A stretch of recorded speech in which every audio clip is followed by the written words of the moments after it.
Trực giác là một hình thức truyền dẫn thông tin trực tiếp mà năm giác quan không thể cung cấp được.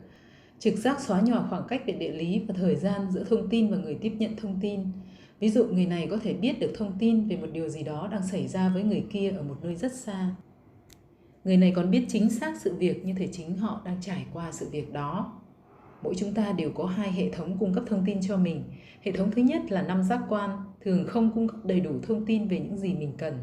Và hệ thống thứ hai là trực giác, luôn cung cấp đầy đủ thông tin mình cần.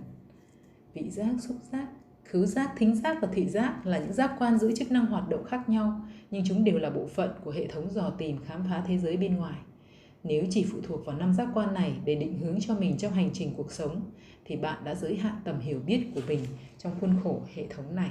Với năm giác quan, chúng ta không thể biết bất kỳ điều gì không thuộc phạm trù vật chất, trong khi hầu hết mọi thứ trong cuộc sống đều hiện hữu dưới dạng phi vật chất.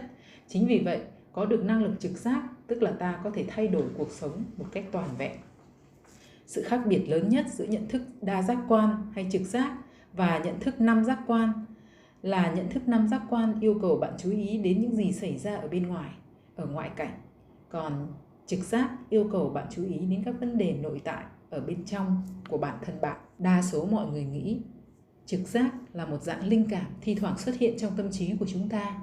Tuy nhiên, trực giác là một hệ thống rất phức tạp, cho phép bạn biết nhiều hơn khả năng thực có của năm giác quan. Khi trực giác của ta trở nên tinh nhạy hơn, ta sẽ có được những trải nghiệm khác nhau. Có nhiều cách để trải nghiệm về khả năng trực giác tùy thuộc vào mỗi người, vì chúng ta là những cá thể độc đáo riêng biệt. Tương tự như vậy, trực giác tồn tại ở nhiều dạng thức khác nhau. Một số người có linh cảm, một số khác lại có những ý tưởng trượt lóe lên ở trong đầu. Có người nghe được âm thanh, trong khi người khác lại nhìn thấy những hình ảnh. Nhiều người lại có những cảm nhận xúc giác tinh nhạy như cảm giác khô hanh và lành lạnh. Một số người lại nghe thấy tiếng nói hoặc có thể trò chuyện trực tiếp. Và tất nhiên là cũng có người có hết tất cả những khả năng này. Không một biểu hiện nào được xem là chính xác nhất hay duy nhất để mô tả về năng lực trực giác. Xin lưu ý rằng, có được trực giác và sử dụng nó để trợ giúp bạn là hai điều hoàn toàn khác nhau. Hiểu rõ sự khác biệt này là rất quan trọng, bởi vì nó sẽ giúp bạn tìm ra được nhiều cách thức phù hợp để sử dụng khả năng kỳ diệu này.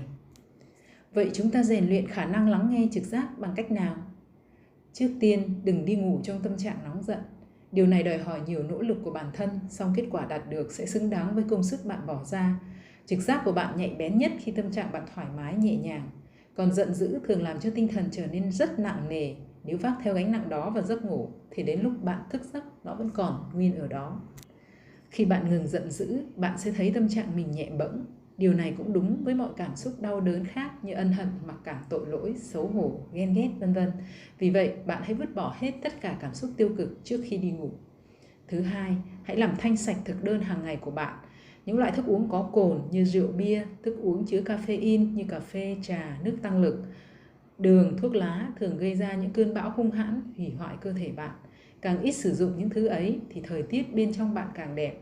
Bên cạnh đó, bạn cũng cần hạn chế sử dụng thịt gia súc, gia cầm, bởi vì trong thịt chứa đầy các hormone, kháng thể và chất hóa học từ thức ăn, thuốc trong quá trình chăn nuôi.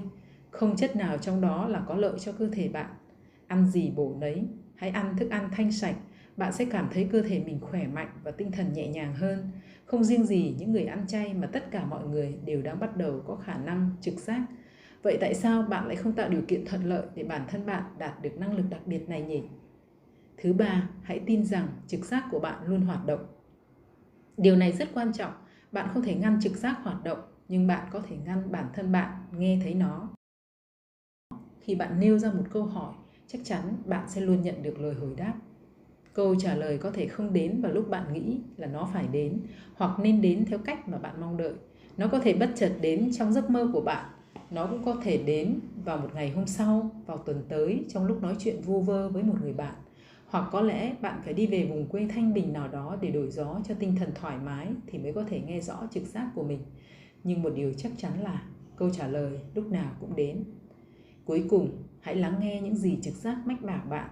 Nhiều người nghe thấy những câu trả lời họ không thích, do vậy họ giả vờ như không biết gì cả. Vậy thì nếu trực giác đưa ra những câu trả lời không hợp ý bạn, những câu trả lời này bắt nguồn từ đâu?